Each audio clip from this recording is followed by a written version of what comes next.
Start करते हैं। पहला क्वेश्चन है a surface S is equal to 10 J cap स्कीट इन एन इलेक्ट्रिक फील्ड और इलेक्ट्रिक फील्ड का वेक्टर कंपोनेंट दे रखा है 2 I cap plus 4 J cap plus 7 K cap. Calculate how much electric flux will come out through the surface. तो आपको क्या दे रखा है, एस दे रखा है आपको 10 जे कैप और इलेक्ट्रिक फील्ड का कंपोनेंट दे रखा है आपको 2 I cap plus 4 J cap plus 7 K cap. आपको निकालना है इलेक्ट्रिक फ्लक्स। तो ये होता है बेटा हमारा ई डॉट एस। इसको अगर मैं लिखना चाहूँ तो मैं इसको ऐसे भी लिख सकता हूँ 0 आई कैप 10 जे कैप प्लस 0 के कैप। तो रख दीजिए सारी values 2 I cap 4 J cap plus 7 K cap into में 0 आई कैप 10 जे कैप प्लस 0 के कैप। अब इन दोनों वेक्टर का डॉट प्रोडक्ट निकालना है। तो 2 into 0 plus 4 into 10 plus 7 into 0 कितना हो जाएगा 0 प्लस 40 प्लस 0। तो ये आ गया 40 न्यू इलेक्ट्रिक फ्लक्स। तो ये हो जाएगा 40 न्यूटन मीटर स्क्वायर। तो ये हो गया आपका फ्लक्स। तो आपका ऑप्शन है 40।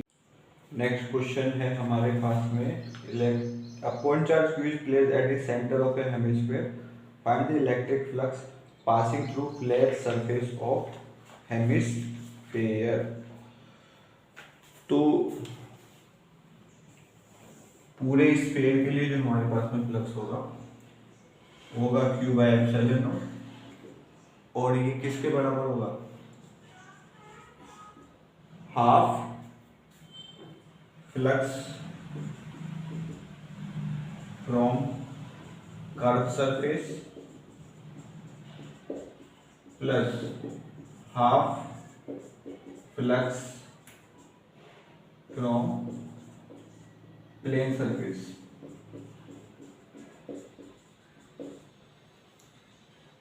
तो Q बाय एप्सिलॉन नॉट का हाफ फ्लक्स हमारा कर्व सरफेस से होगा और हाफ फ्लक्स होगा हमारा प्लेन के लिए। अब इसमें जो हेमिस्फीयर ड्रॉ कर दिया हमने और इसके यहाँ पे जो है Q चार्ज ड्रॉ कर दिया।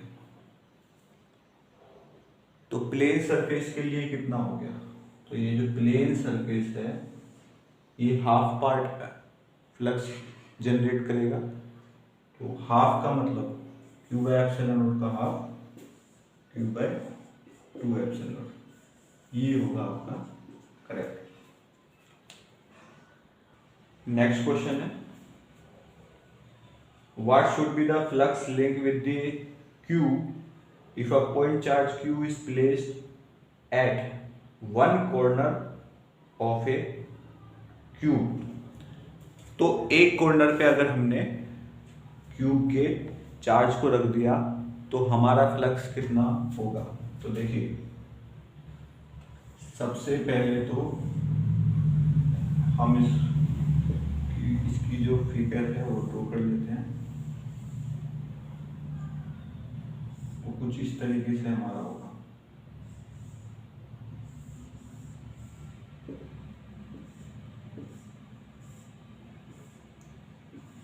ये आप लोग सोच रहे होंगे एक क्यूब की बात है, यहाँ पे इतने सारे ड्रॉ करने की क्या जरूरत है। तो उसके बारे में भी अभी बताते हैं कि ये हमने क्यों किया। हमने क्या करा, यहाँ पे चार्ज रख दिया, इसको नाम देते A B C B E F G H. तो हमने क्या करा, ए पर चार्ज रख दिया क्यू। अब ये ए पर जब हमने चार्ज रख दिया तो ये कितने, अब इसकी जो फील्ड लाइंस है वो केवल इस क्यूब में तो रहेगी नहीं ना, इस क्यूब में तो है, इसके साथ साथ क्या हो रहा है, इसके बगल वाले में भी है, इसके ऊपर वाले में भी है, इसके इधर वाले में भी है। तो ये जो हमारा एक क्यूब है, तो ये जो हमारा ये जो चार्ज है कितने क्यूब से अटैच्ड। इसी तरीके है ना, अभी कितने लिख रहे हैं, 1 2 3 4, 4 क्यूब ऐसे हैं और 4 सामने से आ जाएंगे, तो कितने नंबर ऑफ क्यूब्स हो गए, 8। यानी कि इसकी फील्ड लाइन कितने क्यूब्स में जा रही है, 8 जो है क्यूब के अंदर इसकी फील्ड लाइन जा रही है, तो चार्ज 1 है। और इस पूरे 8 क्यूब से जो फ्लक्स निकल रहा है वो कितना है, वो तो है क्यू बाय एप्सिलॉन नॉट। अब एक क्यूब से कितना जाएगा, Q by 8 epsilon naught. Total कितना है, इतना, और एक क्यूब से कितना निकल रहा है, वो है क्यू बाय 8 एप्सिलॉन नॉट। ये हो गया हमारा एक क्यूब का फ्लक्स। तो ऑप्शन है आपका Q by 8 epsilon naught is the correct one. इसके अलावा ये भी पूछ लेता है कि एक क्यूब के एक फेज से कितना फ्लक्स जाएगा, एक क्यूब के एक फेज से कितना फ्लक्स जाएगा, तो वो कितना जाएगा। अगर मैं इसी को ले लूं, ये देखो, इसके फ्री फेसेस कितने हैं, यानी कि जो किसी दूसरे से ज्वाइन नहीं है, वो है ये। तो ये वाला, एक ये वाला, और एक इसका बैक वाला, पीछे वाला। यानी कि फ्री फेसेस कितने हैं इसके पास में, 3 है, बाकी 3 किससे हैं, ज्वाइन है। तो कितना हो जाएगा हमारा, एक फ्लक्स क्यूब में कितना, 8 एप्सिलॉन नॉट, और एक फेज से कितना होगा, 1/3, क्योंकि 3 फेज में से फ्लक्स पास होगा क्यूब के, तो कितना हो जाएगा, क्यू बाय 8 एप्सिलॉन नॉट। तो ये हो गया आपका, अगर एक इंडिविजुअल फेज के लिए वो फ्लक्स पूछता है। चलते हैं नेक्स्ट क्वेश्चन की तरफ। नेक्स्ट क्वेश्चन है, point charge Q is placed at the centre of a hemisphere, find the ratio of electric flux passing through curve surface and plane surface of the hemisphere. तो यानी कि curve surface और plane surface से जो flux pass हो रहा है उसको आपको बताना है रेशियो में कितना होगा। तो अभी ऑलरेडी हमने एक क्वेश्चन करा है, ये है हमारा हेमिस्फीयर, यहाँ पे चार्ज रखा हुआ है, तो जो टोटल फ्लक्स निकलेगा वो तो निकलेगा Q अपॉन में एप्सिलॉन नॉट, ये फ्लक्स होगा। लेकिन ये 2 पार्ट में डिवाइड होगा, किसमें, हाफ कर्व में और हाफ प्लेन में, यानी कि रेशियो कैसा होगा, इक्वल। तो 1:1 is the correct one. Total flux divide होगा 2 पार्ट में, कर्व में आधा और आधा प्लेन में। तो आपका जो ऑप्शन होगा वो 1:1 वाला होगा। चलते हैं नेक्स्ट क्वेश्चन की तरफ। नेक्स्ट क्वेश्चन है और काफी इजी क्वेश्चन है, find the electric flux passing through the sphere if an electric dipole is placed at the centre of A sphere.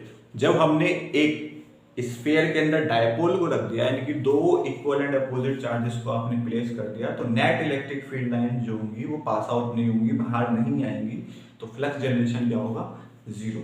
तो इसका तो बड़ा सिंपल आंसर होगा आपका 0। अब चलते हैं नेक्स्ट क्वेश्चन की तरफ। A point charge Q is equal to 2 into 10 की power minus 7 coulomb is placed at the center of a spherical cavity of radius 3 centimeter in a metal piece. Point A and B are situated at a distance 1.5 centimeter and 4.5 centimeter respectively from the center of cavity. The electric intensities at A and B are. तो A और B पे हमें क्या बताना है, electric field intensity. सबसे पहले तो इसका फिगर देख लेते हैं। कैविटी का मतलब एक खाली स्पेस है कंडक्टर के अंदर,